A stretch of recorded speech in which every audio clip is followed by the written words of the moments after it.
Muito bem, meus amigos, vamos lá então. O nosso livro Tormentos da Obsessão, Manuel Filomeno de Miranda. Nós vamos aqui na psicografia do Divaldo, nós vamos continuar o capítulo número 13, a experiência de Licínio. Esse é o nosso segundo encontro. E vamos lá. Bom dia, dona Miriam. Vamos lá então. Nós iniciamos esse capítulo com Filomeno de Miranda comentando sobre Ambrósio. Ambrósio, né, que era ali o paciente atendido naquele nosso trabalho, e ele se encontrava com aquela fisionomia bastante deformada perispiritualmente, né? Bom dia, Masa, bom dia, Del.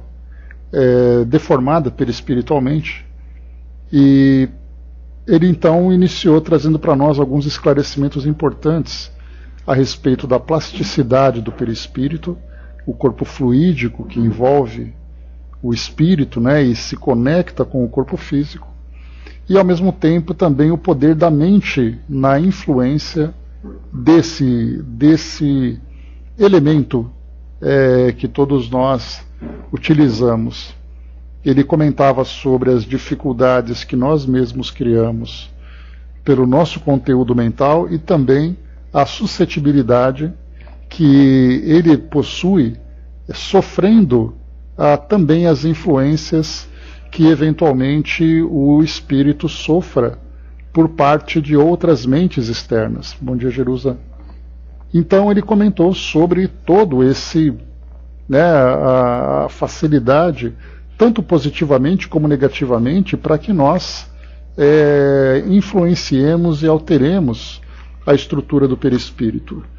E aí então, falar dessa primeira parte, ele comentou que também num segundo ponto da conversa, que ele conheceu Ambrósio, que era ali um companheiro de jornada terreno.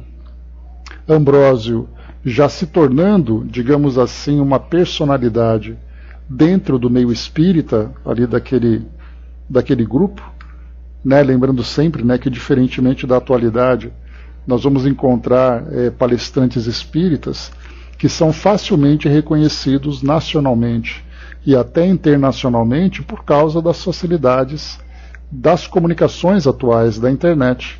Enquanto que naquela época, né, havia ali aqueles núcleos locais, porque, com exceção, por exemplo, do Chico, que acabou se tornando bastante conhecido nos meios de comunicação, televisão, jornais, revistas, os próprios livros que eram difundidos, muitos outros palestrantes, médiums, acabavam sendo reconhecidos mais regionalmente, pelas viagens que faziam e tudo mais, né? Então, eram contextos diferentes. Lembrando, né, que Ambrósio já havia desencarnado há bastante tempo, ali há 80 anos, né, se eu não me engano. E aí então o Licínio comentou que ele havia assistido a uma palestra que foi proferida pelo Ambrósio, mas já percebendo uma certa, embora ali um grande conhecimento, uma certa decadência moral, exatamente pelas falhas de caráter que ele apresentava. Aquele estrelismo, aquele orgulho, aquela vaidade, né, que ele já apresentava. Embora, durante a exposição, o Licínio comentou que Ambrósio, naquele momento em que ele realizava a palestra, ele realmente começou a se concentrar no tema e desenvolvê-lo de uma forma tão profunda que ele acabou rompendo as conexões daquelas camadas inferiores que o assediavam e passou então a ser inspirado pelos bons espíritos, porque ele, naquele momento em que ele realizava o trabalho, ele mudou a sua sintonia, mesmo que não intencionalmente, né? Então ele fez aquilo por um reflexo natural do trabalho que ele realizava. E ali então ele levou as pessoas ali realmente a um estado de sensibilidade profunda, né? Pessoas ali, até mesmo o próprio Licínio comenta que ele chegou ali às lágrimas, né? Pelo conteúdo profundo, filosófico, reflexivo que ele desenvolveu. Terminada a palestra, aplausos, e depois, né, aquelas pessoas querendo se aproximar naquela ideia muitas vezes de conhecer, de adular, mas ao mesmo tempo havia também aquelas pessoas em volta que afastavam aqueles que tentavam se aproximar dele. E aí então o Licínio fez uma referência que Jesus, na sua época, não procurava afastar as pessoas.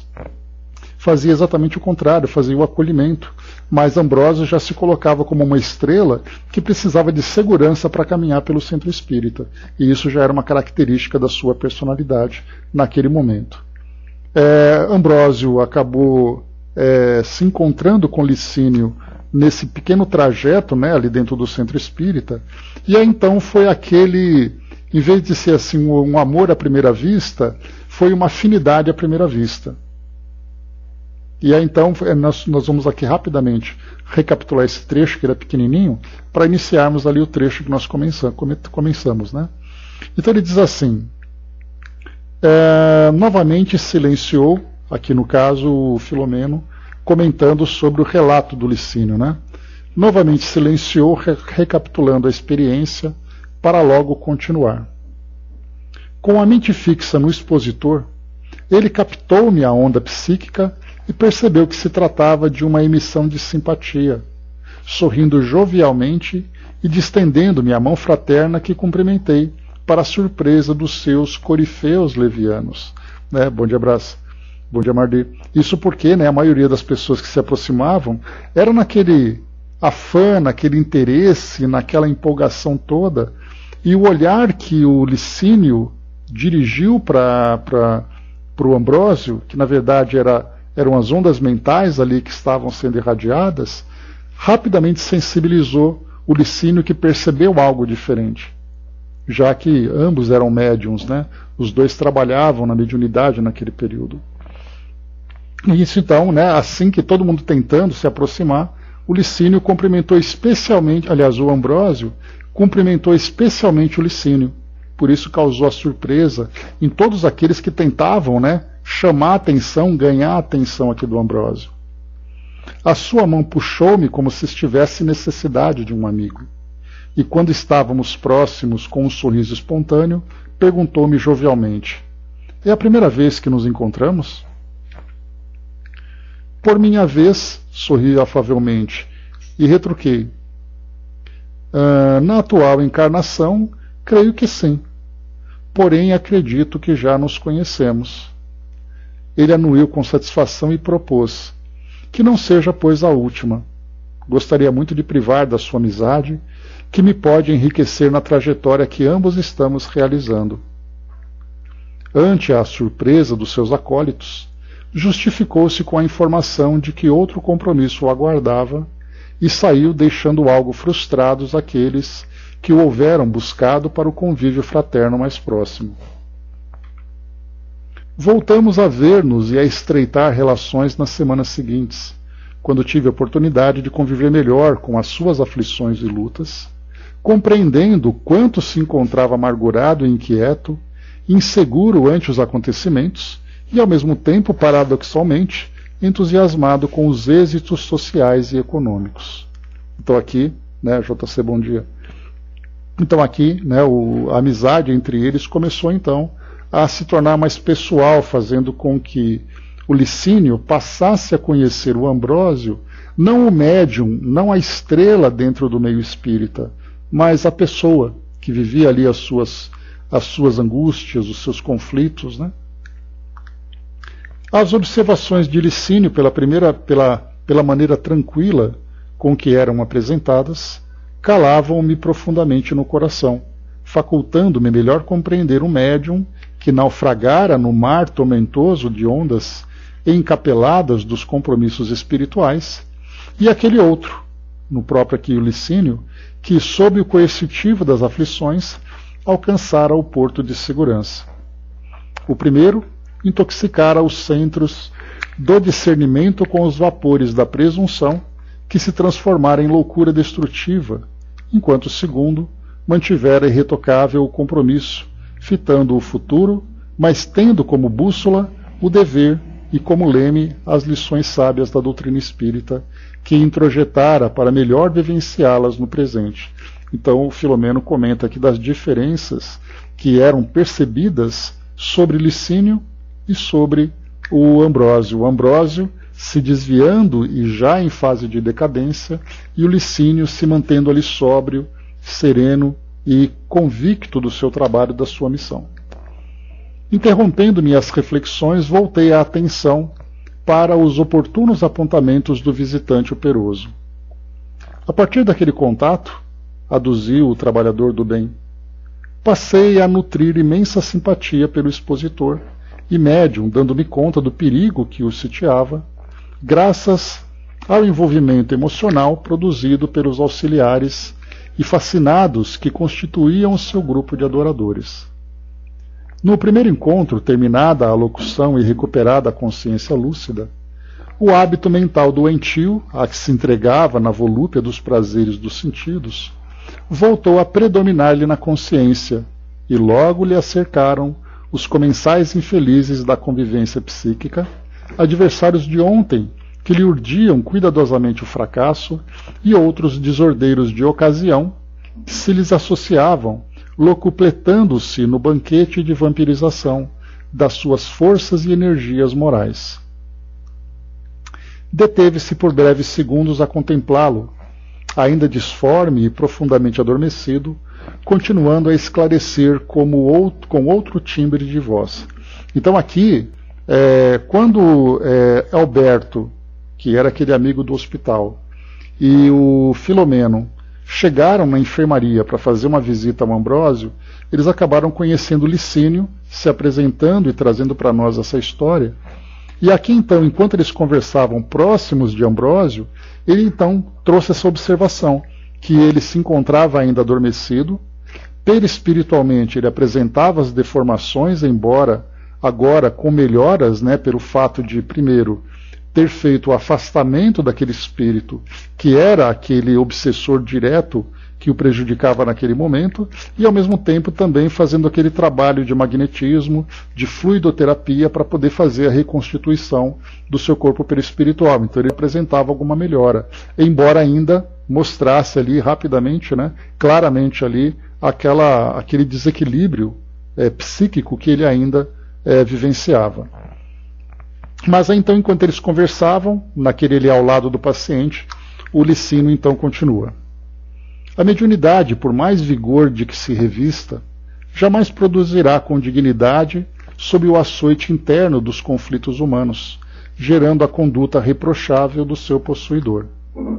Compromisso de gravidade não se pode converter em instrumento de mercantilismo danoso, nem de diversão para frívolos, sem consequências de alta periculosidade. Então aqui vale um comentário, quando ele fala em instrumento de mercantilismo, ele coloca a mediunidade como uma moeda de troca. Porém, essa moeda de troca ela pode se revestir de várias formas, muitas vezes até fazendo com que o médium se iluda com relação a isso. Porque ele vai dizer, não, eu não aceito o dinheiro de ninguém. Porém, ele aceita a bajulação. Porém, ele aceita o estrelismo, aquela fama, aquele reconhecimento que vai ali alimentar o seu ego. Então, muitas vezes nós vamos encontrar o médium, como, por exemplo, um daqueles que marcam a história e acabam sendo criticados, muitas vezes, dentro da história do Espiritismo, foi o Daniel Douglas Home. Ele era contemporâneo de Kardec, aquele médium de alta capacidade de mediunidade de efeitos físicos, e ele fazia na Europa, nos Estados Unidos, apresentações. E essas apresentações eram apresentações de materialização, de levitação de objetos, de levitação dele próprio. Era assim, segundo até mesmo fora do meio espírita, nós encontramos alguns livros que falam de fenômenos sobrenaturais, fenômenos até mesmo, vamos dizer, paranormais, Porque lembrando, todo paranormal é médium. Aliás, todo médium é paranormal, mas nem todo paranormal é médium, Porque o paranormal pode ter uma capacidade anímica muito forte, sem necessariamente ter interferência dos espíritos. Agora, o médium, por si só, ele é um paranormal pelo fato dele ter essa capacidade psíquica, mas ao mesmo tempo ele depende da influência da participação dos espíritos.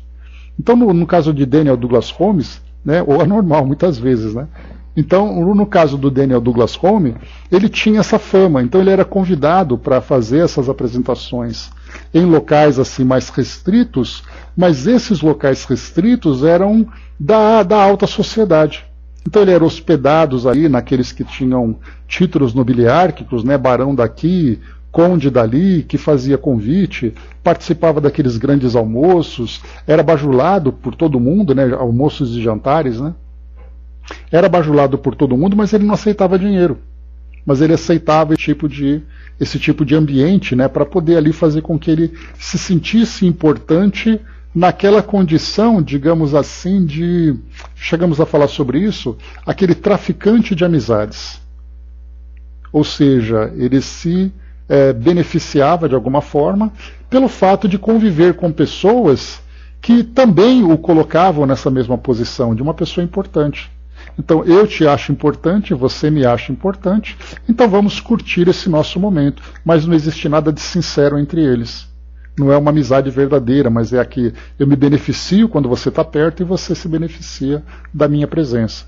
Então, o Daniel Douglas Home ele foi criticado no meio espírita e fora do meio espírita nessa mesma condição, porque ele não aceitava pagamento. Mas ao mesmo tempo ele aceitava todo esse ambiente. Então, pelo bem ou pelo mal, para uns e para outros, ele acabava sendo exatamente ele vivenciava esse tipo de mercantilismo. Que alguns diziam que sim, outros diziam que ele era convidado, ele ia inocentemente, acabava sendo vítima, de certa forma, desses comentários negativos, né? Mas aí intimamente, né, a gente lembra daquela passagem que diz que Deus nos julga pelas nossas intenções, então se era culpado, se era inocente, não cabe a nós. E nós vemos isso muito hoje também aqui no nosso presente. Especialmente aqui no Brasil, né, já que o Espiritismo se estabeleceu aqui no nosso país, nós vamos encontrar muitos médiuns que eu não aceito pagamentos. Mas em compensação aceita todo aquele cenário exterior e toda aquela convivência que acaba, de certa forma, fazendo com que ele acabe se beneficiando da mediunidade para poder satisfazer ali o seu próprio ego, né? O Brás colocou, e Kardec se sentiu meio mal com uma festa que fizeram para ele, né, Brás? Pois é, né, naquelas viagens que ele fez, né, fizeram aquele banquete, ele se sentiu ali naquele constrangimento, né, porque ele estava sendo visto ali como uma grande personalidade, né, e ele se mostrava ali, né, se ombreando com outras pessoas. O Chico, da mesma forma, também passou por isso. Inclusive, a gente viu na Revista Espírita, ou melhor, na Revista Cruzeiro, O Cruzeiro, né, para quem não lembra, a revista O Cruzeiro era a revista Época, Veja, Isto É, daquele passado, né? E ali então o Chico foi entrevistado por aqueles repórteres para poder entender quem era essa figura tão interessante e tão curiosa que surgia no cenário nacional.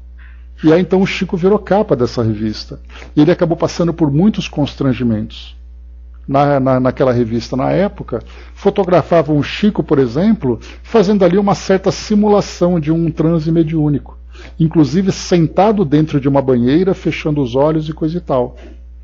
E depois que isso foi publicado, Chico, na verdade, em vez de ser ali destacado como uma personalidade, ele foi ridicularizado.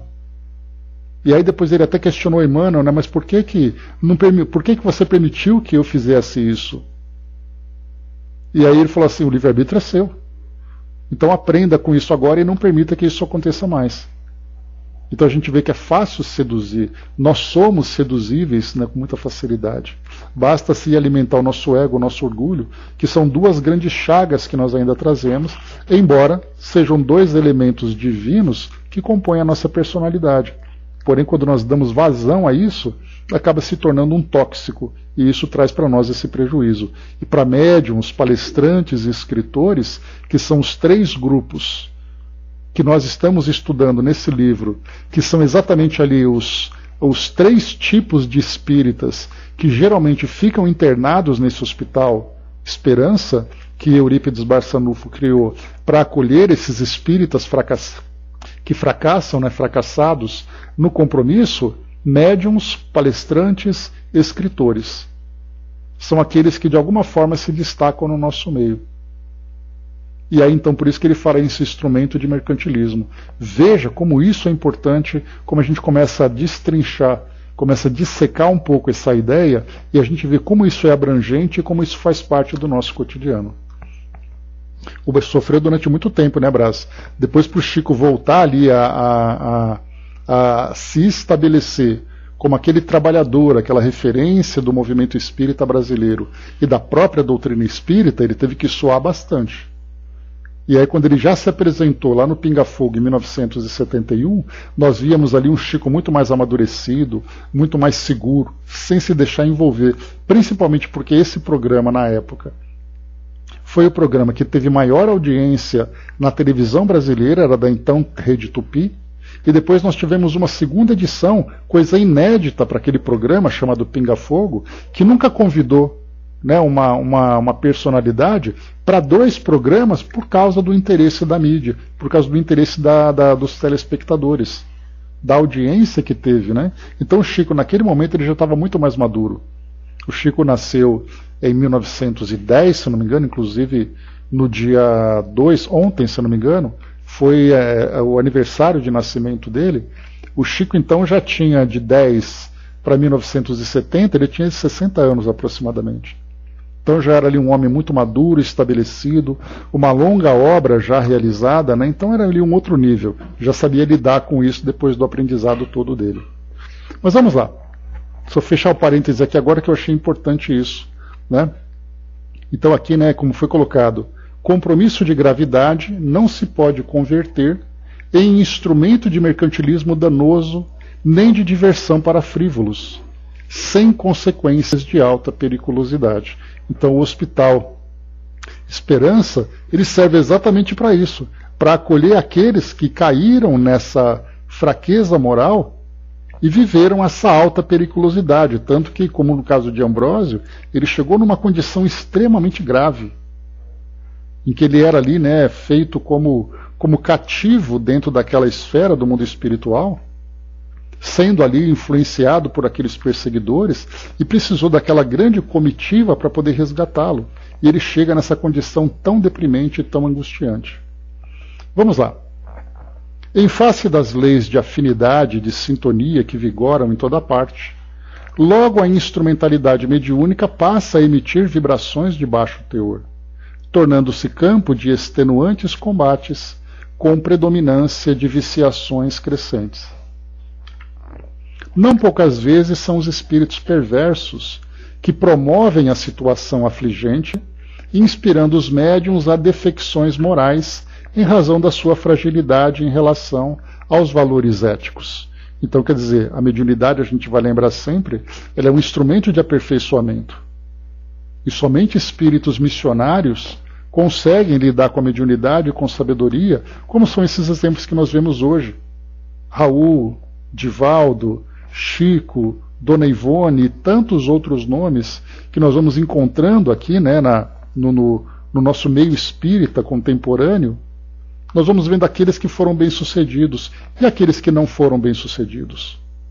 Aqueles que viveram quedas morais tão graves, né, que acabaram ali adquirindo débitos que serão ali muito difíceis de serem cumpridos, de serem quitados.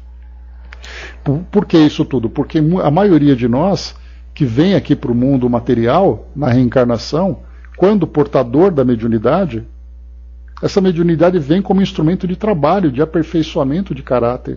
Se ela vem como um instrumento de aperfeiçoamento, é porque não está perfeito.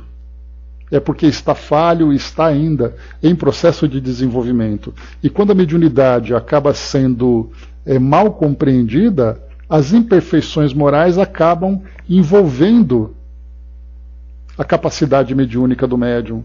E não a mediunidade educando o médium, ao contrário. Vai com Deus, Sandra. Beijo, querida.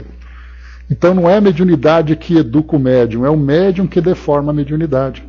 Então, na verdade, nós vamos ver ali uma luta interna entre o objetivo, que é o aperfeiçoamento, e o médium na sua personalidade, nas suas imperfeições. Quem vai ganhar? A mediunidade ganha ou o médium ganha? Se o médium ganha, a mediunidade perde. Porque a mediunidade vem como um compromisso. E olha só que interessante quando a gente começa a perceber isso que ele coloca para nós. O Braz colocou, às vezes, a espiritualidade tem de se valer de uma ferramenta imperfeita para fazer o bem.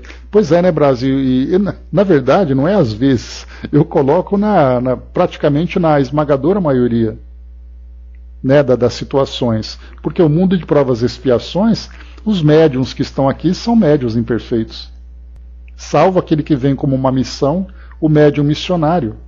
E até o Chico, como nós vimos nesse caso, que da revista O Cruzeiro, embora ele trouxesse esse grande compromisso e cumpriu com louvor, naquele começo ele estava derrapando. Se por acaso ele não tivesse ali toda assistência e da mesma forma toda a força moral para resistir àquilo que ele estava vivenciando, se tornando uma personalidade dentro da sociedade brasileira, sendo visitado por pessoas importantes, por artistas, por políticos, por empresários, sendo rodeado por pessoas, olha só o assédio que ele sofria.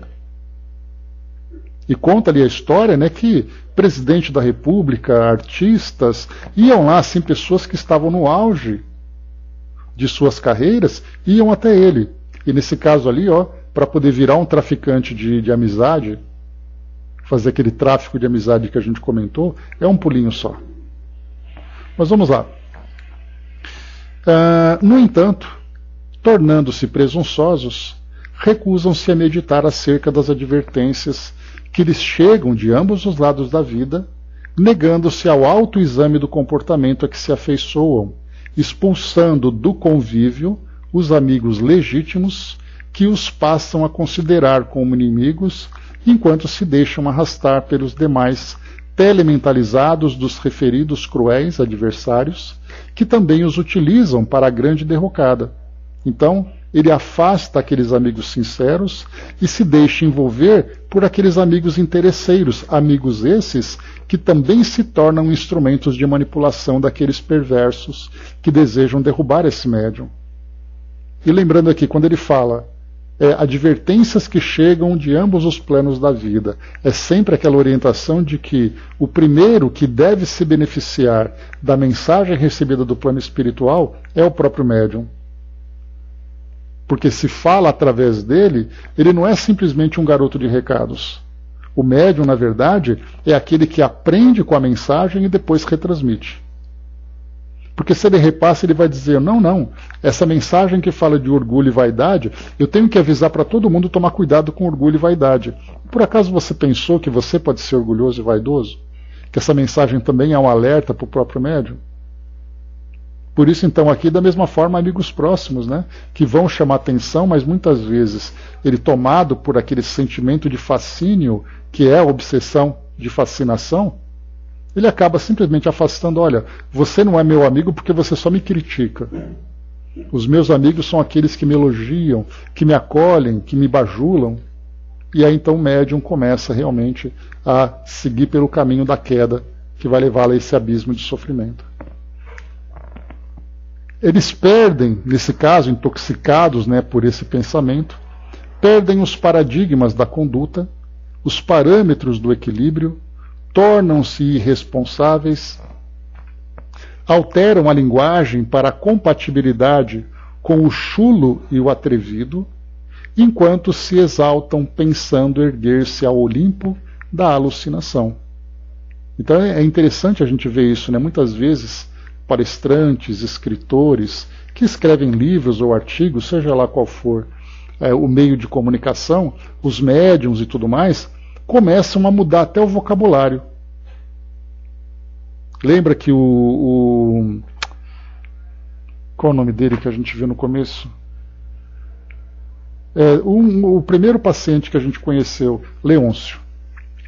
O primeiro paciente que nós conhecemos aqui, ele era exatamente isso, né? O que ele comentava sobre a sua história, que ele era um palestrante, uma pessoa de grande debate, capacidade de debate, né? Que tinha ali, né, uma boa bagagem de conhecimento, de escrita, que ele era jornalista, se não me engano, e ao mesmo tempo expositor. E ele começou a perceber que conforme ele ia usando esse vocabulário mais vulgar, as pessoas achavam mais engraçadas do que ele usar aquela linguagem não necessariamente culta, para dificultar o entendimento, né? Mas aquela linguagem mais acessível, mais carinhosa, mais acolhedora. Não, ele começou a usar dessa vulgaridade. E aí então ele se sentiu à vontade, né? Dono de si mesmo, dono daquilo que ele falava, sem a responsabilidade sobre o que ele estava falando. E aí então ele sofreu essa queda, além das próprias dificuldades que ele vivenciava, como a gente viu no campo da sexualidade, que também foi ali um caminho de queda que ele vivenciou. E continua. Nessa fase encontram-se instaladas as matrizes das obsessões de longo curso, e a queda ruidosa no abismo é somente uma questão de tempo. Olhou-nos com imensa ternura e continuou. Longe de mim analisar as ciladas que foram preparadas para acolher o querido irmão Ambrósio.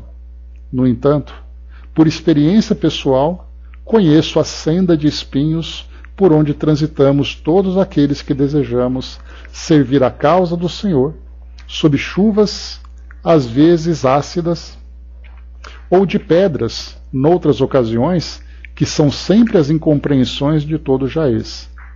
Certamente não é fácil resistir às investidas do mal. Todavia, quando o médium se torna dócil à orientação de seus guias, seguindo-as antes que as estabelecendo, ou impondo as que supõe serem corretas, granjeia-lhes a proteção e o concurso. Ocorre normalmente que a faculdade que permite as comunicações é neutra em si mesma, dependendo das disposições morais do médium, invariavelmente um espírito comprometido negativamente com a vida e as experiências evolutivas. Exatamente aquilo que a gente comentava. O médium, por si só, invariavelmente, é um espírito comprometido negativamente. E a mediunidade vem ali para ele como um tratamento, uma medicação, que vai fazer com que ele, através dessa percepção do mundo espiritual, saiba quem são aqueles com quem ele convive, passe a estudar essa faculdade, trazendo para ele conhecimentos técnicos, que, por sua vez, para o caso daqueles que estudam, por exemplo, a doutrina espírita, se complementa também pelo estudo moral do Evangelho. É uma catarse, e não somente uma catarse, mas é a necessidade, porque a catarse faz o médium olhar para dentro de si mesmo. Esse é o primeiro ponto. Mas ele tem a necessidade também de produzir e exteriorizar o resultado dessas conquistas. Então é aquilo que ele se beneficia e, ao mesmo tempo, através do resultado das suas obras, ele também passa a espalhar o resultado das conquistas. Então é algo interior, quando ele precisa fazer, e através da prática ele se fortalece, que é algo já exterior. E ele segue então. Então aqui a gente vê, né, que o médium, conforme ele vai se fortalecendo, as suas relações, tanto encarnadas como desencarnadas, vão se fortalecendo dentro desse nível mais elevado, recebendo proteção, concurso, intuição e todo tipo de benefício que vai fazer com que ele seja bem-sucedido naquela proposta que ele abraçou, da sua missão espiritual. E não é que ele é um grande missionário para o mundo. A sua missão é se corrigir. Como consequência, ele acaba também beneficiando o ambiente dele conforme ele vai crescendo. Ele cresce e faz crescer. Porque se ele cai, ele também faz cair. E não raras vezes ele acaba se comprometendo com pessoas ou comunidades que ele acabou influenciando negativamente. Me recordo, já comentei com vocês, Maíse Braga é uma grande palestrante lá de Brasília, que ela é inclusive trabalhadora da Comunhão Espírita de Brasília, né? O embaixador não está aqui, que ela é de Brasília, conhece lá. Então ela comentava nas suas palestras que hoje ela é muito mais do que uma palestrante, né? Ela é uma falante inveterada, né? Porque ela fala pelos cotovelos e sempre fala com muito carinho, com muita alegria, falando, divulgando a doutrina espírita. Mas ela fala assim que hoje ela fala muito bem, mas na existência anterior dela foi revelado que ela veio com a mudez, ela veio muda. E ela dizia que essa mudez aconteceu porque numa existência anterior a essa outra, ela veio como alguém que falava muito sobre determinada filosofia, mas que levava ao engano, levava à desilusão, levava a queda às pessoas que a ouviam. E ela se comprometeu com muita gente naquela época. Então ela viveu essa existência, não me recordo se na condição de homem ou de mulher, mas ela veio como alguém que falava sobre uma filosofia que era equivocada e ela envolvia, seduzia as pessoas. Na encarnação seguinte, tomada pela culpa, ela veio muda, a fala dela veio bloqueada, para que ela pudesse trabalhar exatamente ali o seu interior, o seu pensamento, os seus valores. E depois, nessa nova, ela veio como médium de alta capacidade, tanto que ela comentava que muitas vezes ela vivia aquilo que o Chico, que o Divaldo, que o Raul acabavam experimentando, a Dona Ivone também, que você olhar para alguém e não saber se ele está encarnado ou desencarnado. Então ela tinha essa alta capacidade mediúnica. Mas ao mesmo tempo também ela veio com aquela capacidade de comunicação que ela teve agora para falar da doutrina espírita. E ela faz muito bem. Então é assim, e ela teve que tomar cuidado, né? Porque ela é aquela palestrante que ela é escalada por horário nobre das palestras. É aquela a famosa palestra do sábado às 7 horas, que o salão enche, e ela é assim. E acaba sendo também ali aquela grande massa que acompanha o seu trabalho, aquela grande massa que elogia o seu trabalho, e ela tem que se manter ali determinada, firme naquele trabalho de divulgar a doutrina espírita e crescer dentro daquele compromisso que ela abraçou. Para quem não conhece, Maíse Braga, procura lá no YouTube, que são palestras deliciosas que ela faz. Dudu colocou, né, quando eu desencarnar vou ter que apresentar meu diário moral, para quem sabe na outra voltar sem essa mediunidade de aprendizado, né? Quem sabe vem a mediunidade de auxílio mesmo, né, Dudu?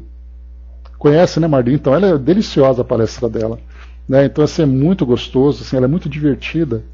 Ela tem assim uma linguagem muito suave, uma linguagem muito gostosa, né? Os comentários que ela faz, ela desperta no público, né, o bom humor, mas é o bom humor sutil, o bom humor de bom gosto, né? Então é muito divertido, vale a pena. Então ela mistura assim aquele conteúdo moral, conteúdo doutrinário muito bem fundamentado, porque ela é uma grande estudiosa, e ao mesmo tempo ela consegue chamar a atenção das pessoas pela capacidade. É muito gostoso mesmo, né? Então que bom que vocês conhecem. Então ela contou essa história, porque ela também viveu essa experiência de ter ali sofrido essa queda numa existência anterior. Já foi? Que legal, Marli. Né? Então assim, ela já ela já viveu essa experiência de ter caído moralmente, depois de ter se reerguido e voltado aqui agora como essa grande referência que nós temos dentro das palestras, dentro do meio espírita e também o estudo da mediunidade. Voltando então, né, que a gente falava sobre isso. Porque aqui, como foi colocado, né, normalmente a faculdade que permite as comunicações é neutra. Então a faculdade é neutra, quer dizer, ser médium não quer dizer que é bom, que é ruim. Ser médium é simplesmente ser médium. Agora, o que a mediunidade vai exigir do médium e o que o médium vai fazer com ela é o que vai fazer a grande diferença. E já dizendo também aqui, como foi colocado, que invariavelmente um espírito comprometido negativamente com a vida e com as experiências evolutivas. Então, sendo médium no mundo de provas e expiações, não pode ser diferente do que um espírito comprometido, salvo se ele for um missionário. E é muita pretensão o médium se colocar como missionário. Não, eu sou um espírito já pronto, eu não tenho nada devendo para ninguém. Não está devendo, está fazendo o que aqui então? Mas vamos lá. Ele segue aqui o irmão Licínio. Em diversas ocasiões, tentei nos encontros fraternos que o mundo espiritual nos proporcionou, já no mundo espiritual, nos encontros fraternos ali no desdobramento, né? Advertir o amigo iludido, convidando-o a retornar às origens do trabalho, na simplicidade, nos labores desobsessivos e no socorro aos desencarnados em aflição.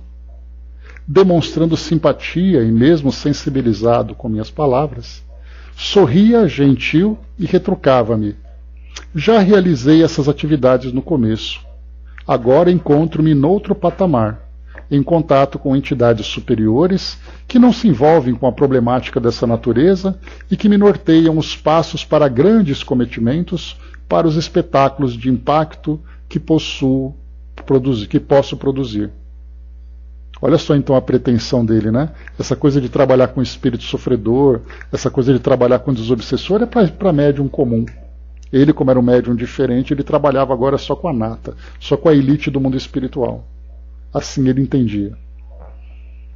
Dei-me conta da gravidade do problema do amigo, mas os deveres aos quais me afervorava, com atendimento aos pobres físicos, econômicos, morais, foram preenchendo-me as horas e os dias, e embora ouvindo comentários já desfavoráveis à sua conduta, por alguns deles que o perturbaram com a sua bajulação desmedida, prosseguia envolvendo-o em orações intercessórias, quando soube posteriormente da alienação em que derrapou e da desencarnação, digamos, prematura, que o retirou do corpo.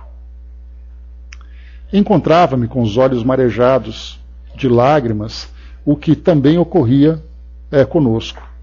Foi nesse clima de solidariedade e compaixão fraternal que Licínio nos convidou à oração em favor do companheiro em processo de recuperação, com o que todos concordamos, vitalizando o enfermo que se beneficiou do concurso espontâneo da caridade fraternal.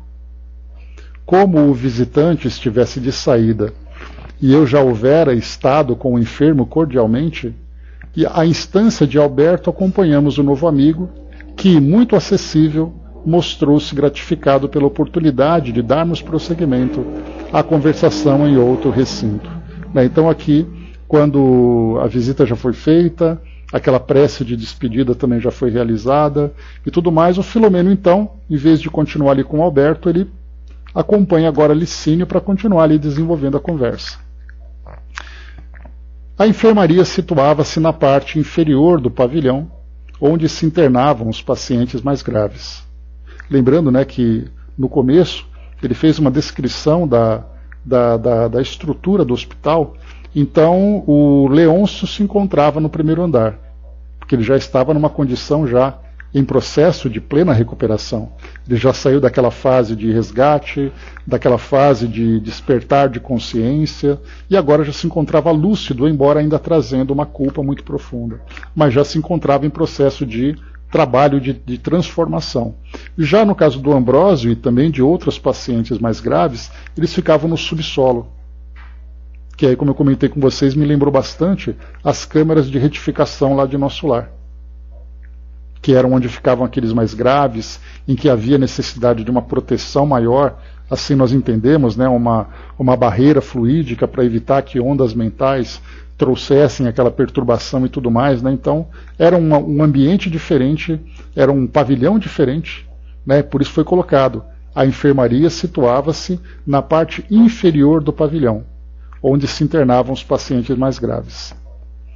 Assim atravessamos o longo corredor, ouvindo as exclamações e gemidos que venciam os obstáculos das enfermarias, o que provocava certo constrangimento pela impossibilidade de fazermos algo que modificasse a situação dos aflitos além do que era realizado.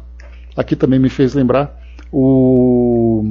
a enfermaria do Hospital Maria de Nazaré, lá do livro Memórias de um Suicida. Então aqueles pacientes recém-resgatados que haviam desencarnado pelo suicídio se encontravam ali naqueles gemidos assim que eram angustiantes e nada podia ser feito. Porque mesmo que eles estivessem adormecidos, como aconteceu, como nós vimos, né? Deusa Nogueira, a mesma coisa também, Dudu. Também ali está no mesmo patamar. A deusa também muito conhecedora profunda da doutrina espírita, muito divertida também nas suas palestras e também ocupava aquele horário de grande movimento ali, né, do Leon Denis, né, lá do Centro Espírita Leon Denis, no Rio de Janeiro. Do mesmo patamar, Dudu, bem lembrado. Eu falei da Maísa porque eu lembrei da história dela, né? Então, mas a deusa está ali, né? Pessoa muito querida para todos nós. Então aqui, como foi colocado lá no Maria de Nazaré, que eu comentava com vocês, embora muitos pacientes estivessem inconscientes, como aconteceu com Ambrósio, assim que ele chegou no Hospital Esperança, ele vivia aquele pesadelo, vivia aquele sono perturbado, e muitas vezes ali aquelas explosões de gritos, de horror, gritos de sofrimento, né? Então, aqui era o que a gente encontra, né? Que foi colocado aqui para nós.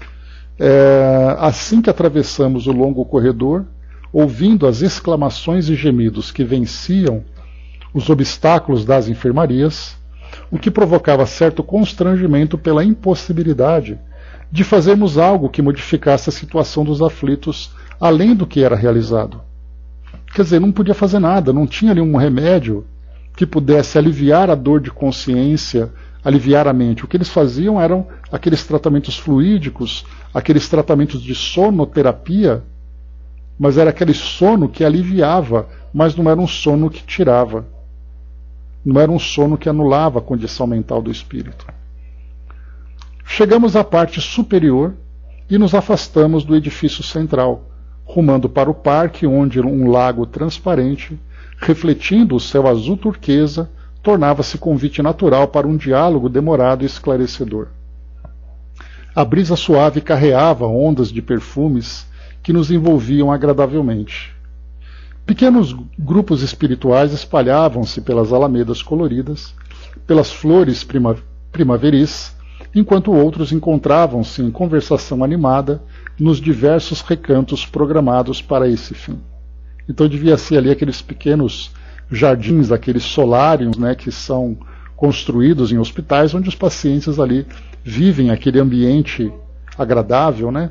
E aqui é algo bacana da gente perceber, que é um livro que eu comento com vocês, que eu não me recordo exatamente qual era o tema dele agora, mas era um livro que falava de uma expedição que um grupo de trabalhadores fazia no plano espiritual para um lugar muito denso. Eles chamavam de abismo. E esse grupo, então, ia para esse abismo para fazer um trabalho de resgate.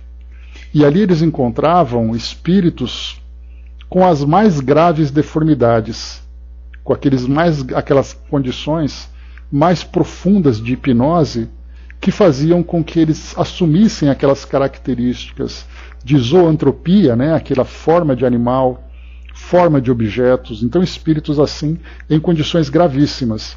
E a história do livro vai mostrando essa expedição para atingir ali um determinado objetivo. Faz muito tempo que eu li, não me recordo exatamente o que eles estavam fazendo lá. Mas uma coisa que eu lembro é que conforme eles voltaram dessa missão, eles passaram a escalar, como se fosse uma grande montanha, que eles iam subindo. E a descrição era que lá embaixo era aquele ambiente sufocante, sombrio, temeroso, fumacento, né? Você não conseguia, você olhava para o céu e você via assim aquela breve claridade que tentava romper aquelas nuvens escuras que tinham, e tudo isso criado por aquele ambiente psíquico dos moradores, né, dos habitantes daquele local. E conforme eles iam subindo para poder eles sair daquele local, esse personagem, que eu não me recordo quem era, mas ele então acompanhando essa comitiva, da mesma forma que André Luiz, Filomeno de Miranda, né, que acompanha esses grupos de trabalhadores, quando eles chegaram no alto dessa montanha, eles viram um espírito com tal luminosidade que ele era visto como se fosse um anjo, mas que na verdade era o guardião daquele local. E no momento em que eles subiram e viram aquele local, eu confesso para vocês que eu me emocionei muito na época. Sabe quando você começa a marejar os olhos e fala assim, graças a Deus eles saíram desse lugar. Como se eu também estivesse fazendo parte daquilo. Que você começa a ver a descrição, que a luz do sol começa a brilhar, aquela entidade luminosa ali presente, os sentimentos deles, as vibrações começam a mudar. Isso fez com que eu me sentisse bem naquele momento, de sair daquela descrição tão angustiante. E aqui é algo muito parecido, me fez lembrar esse livro. Porque ele coloca aqui agora que eles saíram daquela enfermaria com gritos, com sofrimentos, com angústias, com impotência de não poder fazer nada que pudesse ajudar aquelas pessoas. E aí ele coloca assim, chegamos à parte superior e nos afastamos do edifício central, rumando para o parque, onde um lago transparente, refletindo o céu azul turquesa, tornava-se convite natural para um diálogo demorado e esclarecedor. A brisa suave carreava ondas de perfumes que nos envolviam agradavelmente. Então ele vai descrevendo algo muito diferente do que a gente viu naquela descrição. Então a gente percebe que até mesmo a nossa sintonia vai se modificando. Isso para nós é um aprendizado muito importante, que é aprendermos a controlar o padrão vibratório que nós temos, dependendo das atividades que nós realizamos no nosso dia a dia. Às vezes num círculo de conversa, num ambiente onde você se encontra, numa atividade que você está fazendo. Aquilo provoca em você uma mudança de vibração, e isso acontece de uma forma tão sutil que até te afeta emocionalmente, te afeta psiquicamente, sem que você se dê conta. E muitas vezes, como acontece num padrão aqui no nosso mundo hoje, nós vemos pessoas que vivem constantemente nesse mesmo padrão. Até conversava com a Miriam um tempo atrás, pessoas que vivem nesse mesmo padrão o tempo todo, por aquilo que fala, por aquilo que pensa, por aquilo que sente. Vive que quando você chega perto você se sente mal. E é importante que nós façamos essa vigília, né? Jesus mesmo trouxe para nós no Evangelho: vigiai e orai. E quando nós estamos vigilantes, nós percebemos que quando nós começamos a nos envolver nessas vibrações, é necessário que nós tomemos atitudes, que nós realizemos ações para poder mudar isso, para que a nossa vibração também mude, para que o nosso padrão mental também mude e que as nossas relações mentais também sejam transformadas.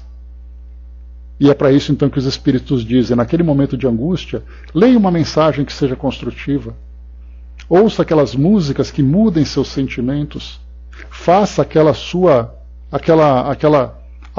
aplique em você mesmo, né, aquela terapia, autoterapia, para que você se sinta melhor num padrão diferenciado. E não é à toa que nós vamos encontrar hoje, desviando um pouquinho, né, nós vamos encontrar hoje pessoas que vivem síndromes de ansiedade, síndromes de depressão, pessoas que vivem uma angústia interminável, porque sim, os desafios existem, mas a forma como nós encaramos os desafios é algo que nós temos que trabalhar, que não é fácil. Não é fácil você ficar com um pensamento elevado diante de uma situação tão angustiante, tão difícil. Mas a doutrina fala assim: se você não consegue por si mesmo, busque ajuda, e essa ajuda vem numa leitura, numa mudança de ambiente, para que você possa recarregar ali as energias e depois voltar para o embate que está ali aguardando o nosso trabalho. Vá até um centro espírita, tome aquele passe para poder se fortalecer, se beneficie daqueles recursos. Para quem gosta, por exemplo, tem ali a sua religiosidade mais aberta, vá até um ambiente religioso onde você possa sair um pouco daquele conflito que você está vivendo. Então é isso que a gente começa a perceber, que até mesmo numa simples leitura, a gente começa a perceber que o nosso padrão vibratório vai descendo, porque a gente vai entrando em sintonia com aquilo que vai sendo descrito, e depois a gente começa também a sentir a elevação, o alívio, a leveza, pelo fato da gente estar trabalhando numa imagem que é construída mentalmente de uma forma mais positiva. Então é importante que nós sejamos vigilantes nesse sentido. Muito bem, seguindo aqui, fechando o nosso parêntese, então, eu achei que seria bacana compartilhar com vocês isso, né? Exato, Dudu, né? Então você vai ali até aquele momento, olha, não tem ali, então quer dizer, mas eu não sou religioso. Vá para uma praça, vá para um ambiente que você goste, abre um livro ali, um livro de mensagens espíritas. Leia, reflita sobre aquilo, faz aquele silêncio, bota uma música que te faça se sentir bem. Mas é importante a gente perceber que é a mesma coisa. Você está sentindo uma dor de estômago? Toma um antiácido, muda a sua dieta, faça alguma coisa para que aquela dor resolva, vá até o médico. Se você está sentindo a angústia, comece a buscar ações que te ajude a transformar essa vibração. Porque a angústia é resultado de uma experiência que nós estamos vivendo. E essa experiência não vai simplesmente desaparecer. Mas nós vamos conseguir encontrar recursos para lidar com ela de uma forma diferente. E não tem recurso mais importante que nós temos à nossa disposição, que é a própria prece. Aquela prece profunda, aquela prece sincera, que pelo menos naquele momento nós estamos nos reabastecendo. E isso faz parte daqueles recursos colocados à nossa disposição. Muito bem, meus amigos, aqui então, antes de começarmos, nós vamos aqui, né, meu remédio é chamar o Bezerra, né? Esse sempre me ajuda, né? Então, quer dizer, cada um tem o seu recurso, cada um tem ali aqueles que são mais próximos, cada um tem aqueles que são ali os os seus anjos protetores, né? Então, quer dizer, eles estão ali presentes. E a gente não está sozinho nisso, é importante a gente ter, porque todos nós vacilamos. Às vezes eu tenho meu momento de rebeldia ali, mas depois acalma, tudo se serena e volta ao normal e estabelecemos a boa sintonia para a luta do dia a dia, né? Pois é, cada um ali busca aquilo que melhor lhe atende, né? Então, pessoal, aqui nós vamos entrar agora na conversa que eles vão estabelecer, e aqui a gente já está no final do nosso trabalho, eu não vou nem começar então, porque ele vai dizer assim: por que nos encontrássemos em silêncio? No caso, Alberto foi junto também, desculpem. Então estava ali Filomeno de Miranda, Alberto e o Licínio. Por que nos encontrássemos em silêncio respeitoso? Alberto, mais familiarizado com Licínio, solicitou-lhe que nos informasse um pouco mais sobre as suas experiências mediúnicas, esclarecendo que o interesse era justificado em razão do programa de aprendizado a que nos propusera na nosocomio espiritual. Informou assim que eu funcionava às vezes como repórter de acontecimentos fora do corpo, transferindo as notícias para os amigos da jornada terrestre, em convites oportunos para reflexões e auxílios de esclarecimento. Né? Então aqui essa apresentação, né, o Alberto, né, fala para nós um pouquinho sobre o que você viveu no campo mediúnico, que o nosso amigo aqui ele é o repórter lá para o pessoal de baixo, né? De baixo no sentido geográfico que a gente imagina. Então, assim, mas ele é aquele que vai levar para o pessoal um pouquinho desse relato. E aqui então, a partir desse ponto, o Licínio vai então começar a contar um pouquinho da sua história. Então a gente vai parar por aqui, né? E no próximo encontro então, a gente continua, né? Como eu falei para vocês, esse capítulo aqui, falei no início, ele é um capítulo longo, né? E não apenas longo, mas em cada parágrafo nós vamos encontrar aqui um tema importante para as nossas reflexões, né? Que conforme a gente vai ilustrando, né? Então, a gente para por aqui, vem agora o Licínio contando um pouquinho sobre o trabalho mediúnico que ele pôde realizar enquanto encarnado e retorna ao plano espiritual como um espírito bem-sucedido na missão que ele abraçou. Então a gente vai aprender um pouquinho sobre tudo aquilo que ele vivenciou no nosso próximo encontro. Então é isso, meus amigos. Fechando por aqui o nosso trabalho, concluindo aqui, né, o nosso encontro de hoje. Tranquilo, Angelina. Então, concluindo aqui,